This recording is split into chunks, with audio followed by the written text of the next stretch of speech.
Let's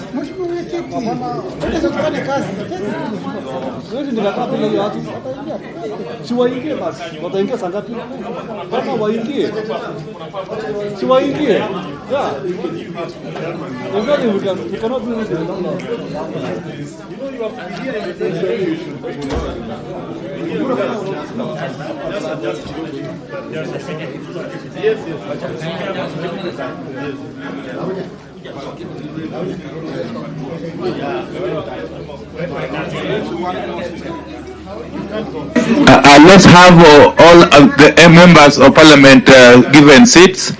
Let's have all the MPs taking their seats.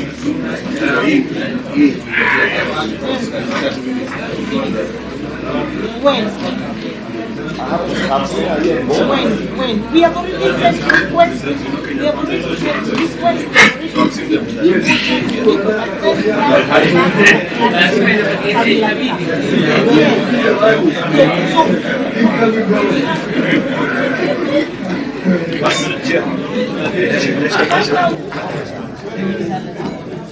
Okay, I think we are set now.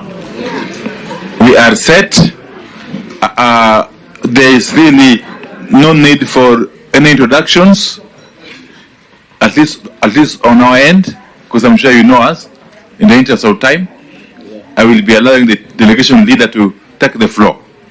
We have 20 minutes. If you can play around within that time frame, it will be very good for all of us here. We have a very packed day. This being the last day of oral presentations, it's a really packed day. And mjaribu mtulize wale ambao wako nyuma wakimye. Tunaomba mwe watulivu. Asanteni sana. Karibu mheshimiwa. Yes.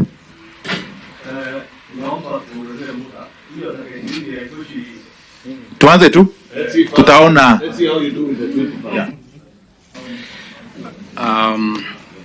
Asante sana wadau wote ambao tumefika hapa. Nitachukua muda mfupi sana kusoma memoranda kwa namna ya introduction, alafu baada ya hapo kutakuwa na wawakilishaji wengine kama wawili watatu.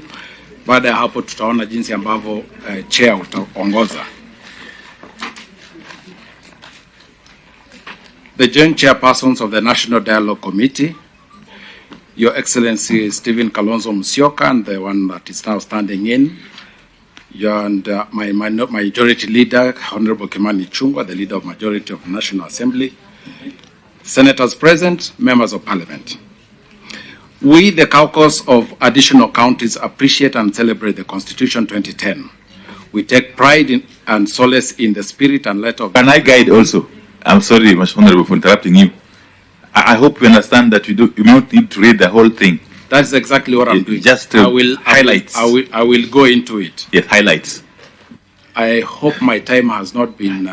No. You understand the principle, eh? Yes. Thank you, Chair. The Constitution aims for fairness, equity, and shared prosperity for all Kenyans, and without discrimination, marginalization, of any other communities and religion and race. The reason for my reading this, especially this part, is so that the joint committee can appreciate that what we are here before you for is to pursue further devolution.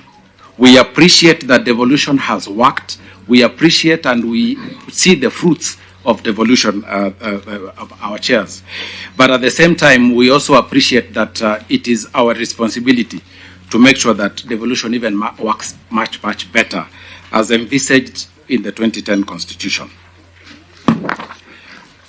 Chair, before you, this caucus will demonstrate, and that is where now I'm going to leave it to the next person to speak. We will demonstrate that the number 47 is not a magical number. The Constitution envisaged creation of additional counties and has provided a route for it in Articles 95, 174, 188, among others. Secondly, this caucus will also demonstrate that creation of additional counties does not require a referendum. In accordance with the Articles 156 of the Constitution, there is a route that has been presented and prescribed on how additional counties can be created alongside boundaries. Number 3, this caucus will also demonstrate that creation of additional counties does not require additional resources.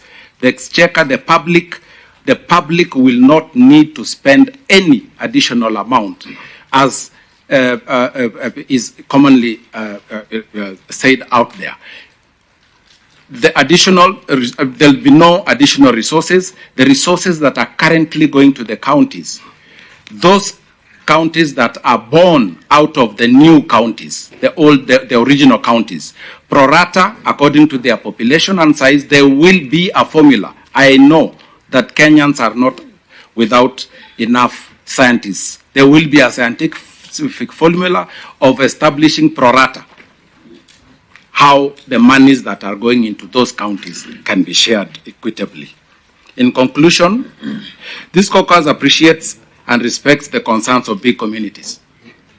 We, majority of us here, are minority communities within the counties that we are seeking to get additional further devolution.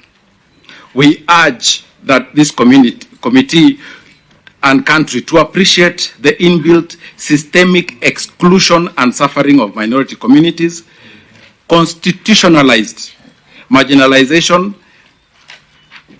and try to resolve conclusively and end this said marginalization for the betterment of Kenyans at large. We believe that this country can find a win-win-win formula that makes Kenya even better. The principle of 1 man, 1 vote, 1 shilling, 1 kilometer, additional 11 counties. We know that this country can always coexist with each other as we find a win-win solution. And therefore, we urge this committee to consider creation of 11 additional counties of Kuria, Teso, Mount Elgon, East Pokot, Mwingi, Gucha, Suba, Ijara, Nakuru West, Wajir South, and Nyambene. And you will note, my chairs, that we cut across the entire country. And this has nothing to do with parties. This is a cry for people out in the country who want to belong like anybody else. I want to give this opportunity now to Karoli Omondi to present the next session. Thank you. Thank you very much, Honorable Kitayama. Ladies and gentlemen, my task this morning is very simple. I would like to, on behalf of the honorable members present and the various representatives like the Suba elders who are behind us, the elders from Pokot and other communities, and Teso, we also have elders from Teso. Could we know those elders? Please. By way of showing hands. Suba elders. Suba elders. Let's go step by step. Step by step. Suba elders. Okay. Kuria elders. Teso elders. Pokot elders. And there are others who have appeared here before you. Yeah, from Mount Elgon and the rest. My task is to demystify 6 myths that have been associated with the national discourse on the creation of new counties. So I want to debunk them. I want to put them to rest permanently so that people can have an honest and sincere debate on this quest for new counties. Ladies and gentlemen, the first myth is that to create a new county in Kenya, you need a referendum. That is a myth. That is not the law. The law is very clear in Article 188 of the Constitution. Sorry, Mheshimiwa. Could we please have another copy from the Secretariat for what is being presented? Kindly. Please, here. Let's have another copy. Yes, the there chair. are 2 copies for the co-chairs. Yeah. And so these other ones. Yes. Thank you very much.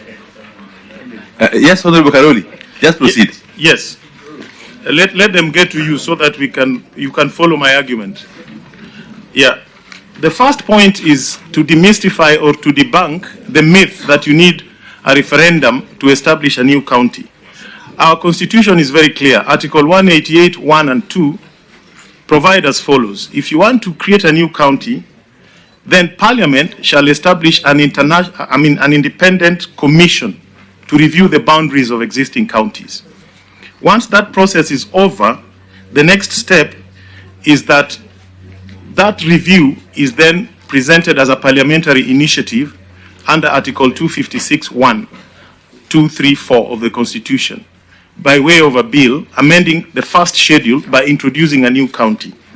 So the boundaries, what you need to know is that the boundaries of an existing county can be reviewed for several reasons, and there are 7 parameters set out in the Constitution. You say 188? 188, 1 allows for and 2. Okay. Article 188, sub-article 1 and 2 of the Constitution, as read together with Article 256, 1, 2, 3, and 4. Those are the operative articles of the Constitution of Kenya on the creation of new counties. Now, once the Parliament has established an independent commission, the next step is that review under Constitution. I want my elders to be allowed in. Yes, we have additional please elders. allow them to come in. They must come in, otherwise there was no point of us being here. There are additional elders from Teso. Let them be allowed in. Just allow them. It's a few minutes, then we proceed. The review will take into account 7 parameters. These 7, not all must be fulfilled.